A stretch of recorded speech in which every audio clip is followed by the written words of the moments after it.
कौन था? वो क्या था? जितेंद्रिय होने के कारण वह निवृत्ति मार्ग में ही स्थित रहता था।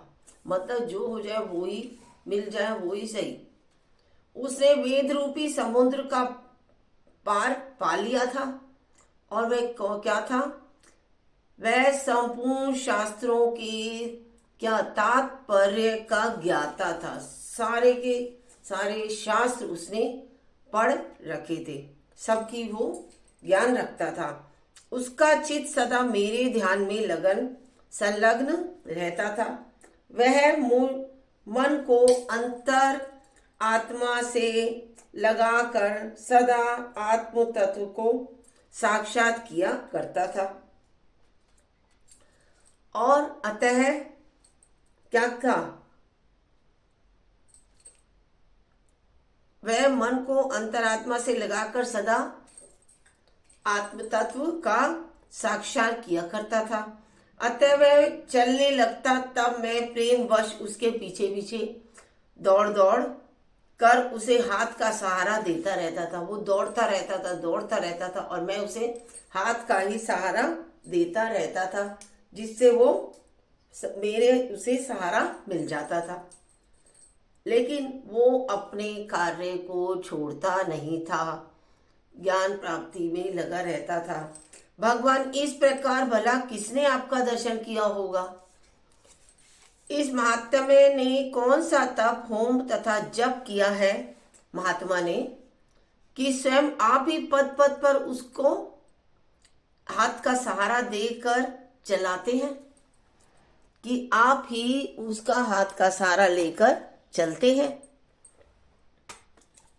वो पंडित ज्ञानी कह रहा है। जो भी दूसरा भोलेनाथ से पूछ रही है, कौन? पार्वती जी। भृंगिरिटी का यह प्रश्न सुनकर मैंने इस प्रकार उत्तर देना आरंभ किया। एक समय की बात है, कैलाश पर्वत के पार्श्व भाग में पुन्नाग वन के भीतर चंद्रमा की अमृतमय किरणों से धुली हुई भूमि में एक क्या थी? वेदिका आश्रय लेकर मैं बैठा हुआ था। वेदी का आश्रय लेकर मतलब कुंड सा जला रखा था, हवन कुंड सा, उसे वेदिक है, तो उसी का आश्रय लेकर मैं बैठा था। मैंने बैठने के क्षण भर बाद ही सहसा बड़े जोर की आंधी उठी। वहां के वृक्षों की शाखाएं नीचे ऊपर होकर आपस में टकराने लगी। कितनी ही टहनियां टूट टूट कर बिखर गईं। पर्वत की अविचल छाया भी हिलने लगी। इसके बाद वहां महान भयंकर शब्द हुआ, जिससे पर्वत की कंदराएं प्रतिध्वनि ध्वनित हो उठी। तदंतर आकाश से कोई विशाल पक्षी उतरा, जिसकी कांति क्या थी? काले मेघ के समान थी, जिससे इतनी जोर की गर्जना हो रही थी। वह क्या?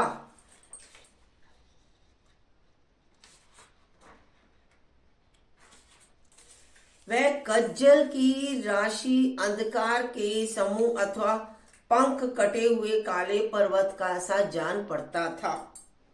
कौन? काले पर्वत सा जान पड़ता था। पैरों से क्या था? पैरों से पृथ्वी का सहारा लेकर उस पक्षी ने मुझे प्रणाम किया।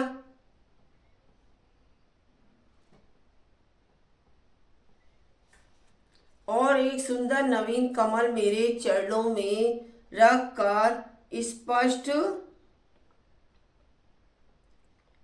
वाणी में स्तुति करनी आरंभ कर दी। वो पक्षी जो आकाश से गिरा था, उसने मेरी स्तुति आरंभ कर दी।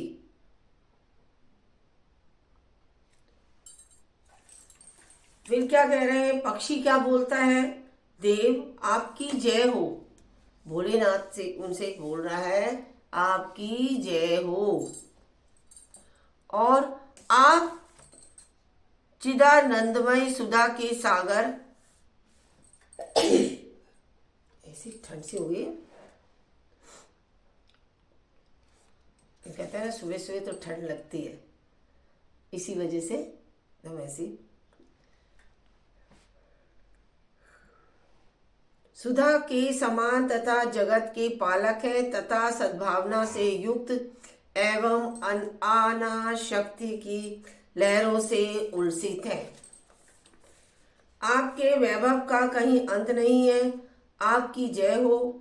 अदैत्य वासना से परिपूर्ण बुद्धि के द्वारा आप त्रिविध मलों से रहित है और आप जितेंद्रिय भक्तों के अधीन रहते हैं तथा ध्यान में अपने स्वरूप का साक्षात्कार होता है। आप अविद्या में उपाधि से रहित नित्य मुक्त साक्षात्कार होता है। आप जो है अविद्या में उपाधि से रहित नित्य मुक्त निराकार निरामय असीम अहंकार युक्त आवरण रहित और निर्गुण है। आपके चरण कमल शरणागत भक्तों की रक्षा करने में प्रवीण है। अपने भयंकर ललाट रूपी महासर्प की विष ज्वाला से आपने कामदेव को भस्म किया था। मतलब माथे के नेत्र से आपने कामदेव को भस्म कर दिया। आपकी जय हो। आप प्रत्यक्ष आदि प्रमाणों से दूर होते हुए भी प्रमाण स्वरूप है। आपको बार बार नमस्कार है। चैतन्य के स्वामी तथा त्रिभुवन रूपधारी आपको प्रणाम है, नमस्कार है। मैं शेष योगियों द्वारा चुंबित आपके उन चरण कमलों की वंदना करता हूँ जो अपार भव पाप के समुद्र से पार उतारने में वंदना अद्भुत शक्तिशाली है। महादेव साक्षात बृहस्पति भी आपकी स्तुति करने की घिष्टता नहीं कर सकते। सहस्त्र मुखों वाले नागराज शेष में भी इतनी चातुरी नहीं है कि वे आपके गुणों का वर्णन कर सके। जो नाग 24 घंटे आपके गले में सिर पर रहता है उसे भी आपके बारे में कुछ पता नहीं है। फिर मेरे जैसे छोटे बुद्धि वाले पक्षी की तो बिसात ही क्या है, बात ही क्या है। उस पक्षी के द्वारा किए हुए इस स्तोत्र को सुनकर मैंने उससे पूछा, विहंगम, तुम कौन हो और कहाँ से आए हो? तुम्हारी आकृति तो हंस जैसी है मगर रंग कोई का मिला है। तुम जिस प्रयोजन से यहाँ आए हो उसे बताओ। पक्षी बोला, देवेश, मुझे ब्रह्मा जी का हंस जानिए। गुर्जटे, जिस कर्म से मेरे शरीर में इस समय कालिमा आ गई है उसे सुनिए। प्रभो, यद्यपि आप सर्वज्ञ हैं अतः आपसे कोई भी बात छिपी नहीं है, तथापि यदि आप पूछते हैं तो बतलाता हूँ। क्या? सौराष्ट्र यानी सूरत नगर के पास एक सुंदर सरोवर है जिसमें कमल लहराते हैं। उसी में से बाल चंद्रमा के टुकड़े जैसे श्वेत मृणालों के ग्रास लेकर मैं बड़ी तीव्र गति से आकाश में उड़ रहा था।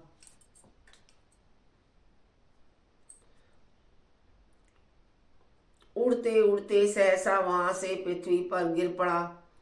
तब जब होश में आया और अपने गिरने का कोई कारण ना देख सका तो मन ही मन सोचने लगा, अहो, यह मुझ पर क्या आ पड़ा? आज मेरा पतन कैसे हो गया? पके हुए कपूर के समान मेरे श्वेत शरीर में यह कालिमा कैसे आ गई? इस प्रकार विस्मित होकर मैं अभी विचार ही कर रहा था कि उस पोखर के कमलों में से मुझे ऐसी वाणी सुनाई दी, हंस उठो, मैं तुम्हारे गिरने और काले होने का कारण जानती हूँ, बताती हूँ। तब मैं उठकर सरोवर के बीच में गया और वहां पहुंचकर कमलों से युक्त एक सुंदर कमलिनी को देखा। उसको प्रणाम करके मैंने प्रदक्षिणा की और अपने पतन का सारा कारण बताया। पूछा,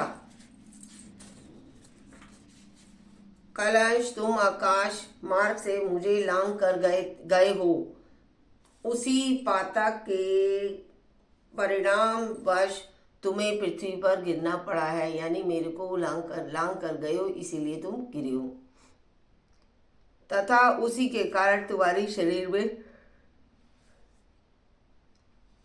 क्या कालिमा आई है, दिखाई देती है। तुम्हें गिरा देख मेरे हृदय में दया भर आई, और जब मैं इस मध्यम कमल के द्वारा बोलने लगी हूँ, उस समय मेरे मुख से निकली हुई सुगंध को सूंघ कर 60,000 भंवरे स्वर्ग लोक को प्राप्त हो गए थे।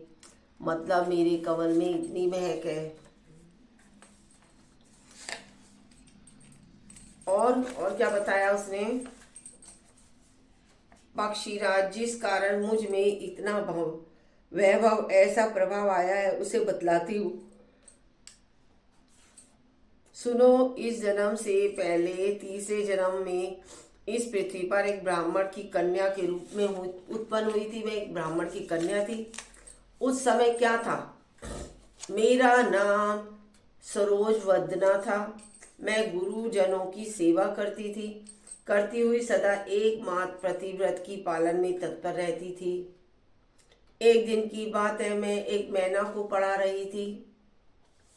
इससे पति सेवा में कुछ विलंब हो गया। इससे पति देवता कुपित हो गए और उन्होंने श्राप दिया कि पापनी तू मैना हो जा। मरने के बाद यद्यपि मैं मैना ही हुई, तथापि पतिव्रत्य के प्रभाव से, पतिव्रत धर्म के प्रभाव से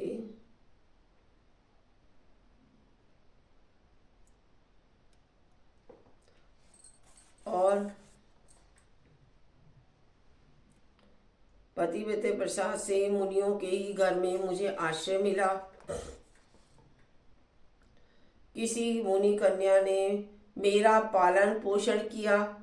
मैं जिनके घर में थी, वे ब्राह्मण प्रतिदिन प्रातःकाल विभूति योग नाम से प्रसिद्ध गीता के 10वें अध्याय का पाठ करते थे और मैं उस पापहारी अध्याय को सुना करती थी। विहंगम काल आने पर मैं अब मैना का शरीर छोड़कर 10वें अध्याय के महात्म्य से स्वर्गलोक में, मतलब अप्सरा हुई, स्वर्गलोक में अप्सरा बन गई और मेरा नाम पद्मावती हुआ और मैं पद्मा की प्यारी सखी हो गई। एक दिन मैं विमान से क्या आकाश में विचर रही थी। उस समय सुंदर कमलों से सुशोभित इस रमणीय सरोवर पर मेरी दृष्टि पड़ी और इसमें उतर कर ज्यों ही मैंने जल क्रीड़ा आरंभ की, त्यों ही दुर्वासा मुनि आ धमके।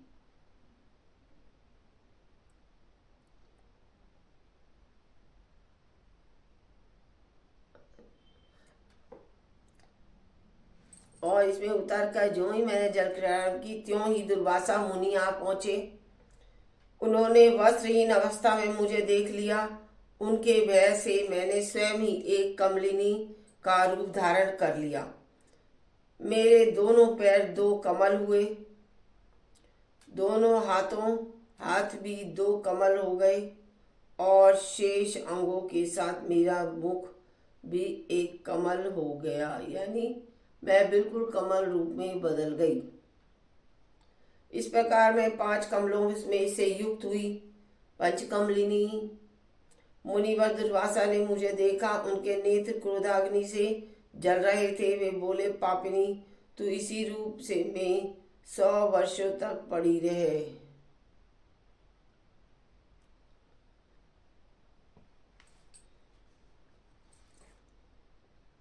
यह शाप देख कर वे क्षण भर में अंतर्ध्यान हो गए। देकर शाप तो दे दिया, अब फिर वो चले गए।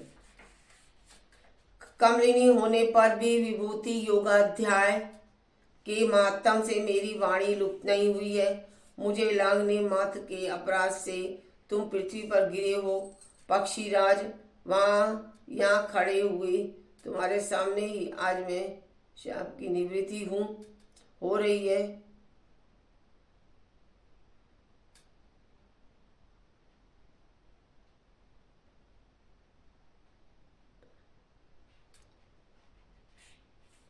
लांगने मार से अपराध से तुम पृथ्वी पर गिरे हो। पक्षीराज, यहाँ खड़े हुए तुम्हारे सामने ही आज मेरे शाप की निवृत्ति हो रही है। और क्योंकि आज 100 वर्ष पूरे हो गए, मेरे द्वारा गाए जाते हुए उस उत्तम अध्याय को तुम भी सुन लो। उसके श्रवण मास से तुम भी आज ही मुक्त हो जाओगे। यों कहकर पद्मिनी ने स्पष्ट एवं सुंदर वाणी में 10वें अध्याय का पाठ किया और वह मुक्त हो गई। उसे सुनने के बाद उसी के दिए हुए उस उत्तम कमल को लाकर मैंने आपको अर्पण किया है। इतनी कथा सुनकर उस पक्षी ने अपना शरीर त्याग दिया। वह एक अद्भुत सी घटना हुई। वही पक्षी अब 10वें अध्याय के प्रभाव से ब्राह्मण कुल में उत्पन्न हुआ है। जन्म से ही अभ्यास होने के कारण शिशुवावस्था में से ही इसके मुख से ही सदा गीता के 10वें अध्याय का ही अध्ययन हुआ करता है।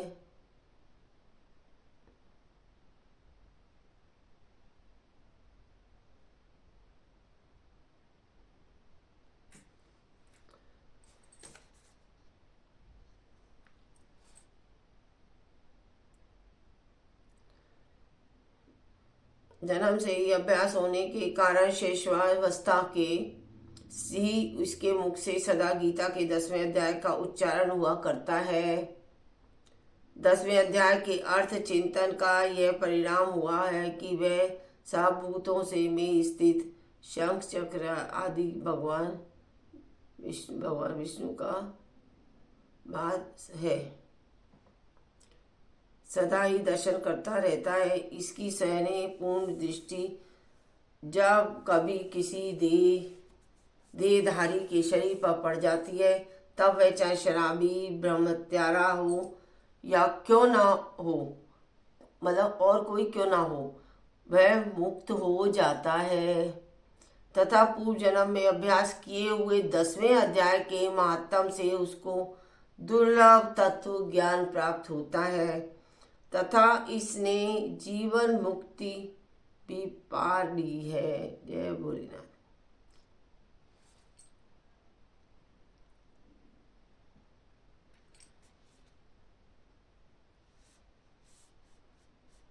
अतः जब वह रास्ता चलने लगता है तो मैं इसे हाथ का सहारा दिए रहता हूँ।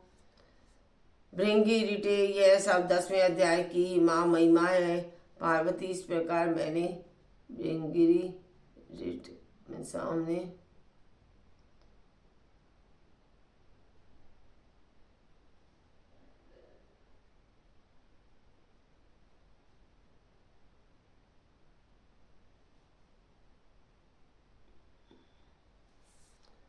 इस प्रकार मैंने भृंगी के सामने जो पापनाशक कथा कही थी वही यहाँ तुमसे भी कही है मैंने।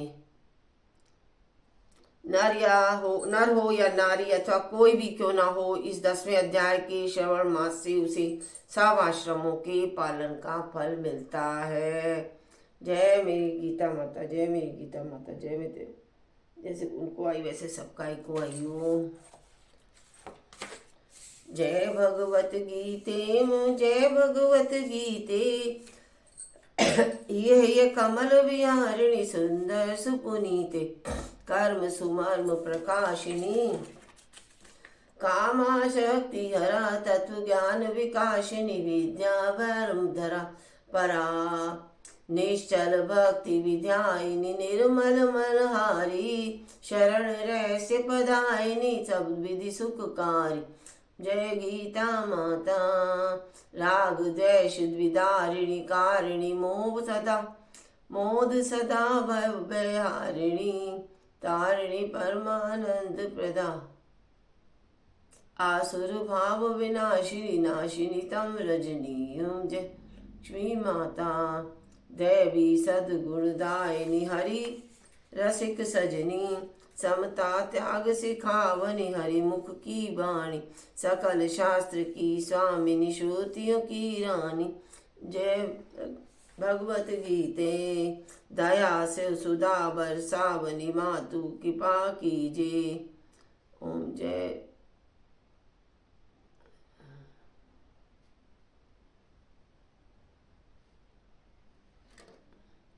जय जय हरिपद दया सुधा बरसावनी मातु कृपा कीजिए हरिपद प्रेम दान कर अपनों कर ली जय गीता माता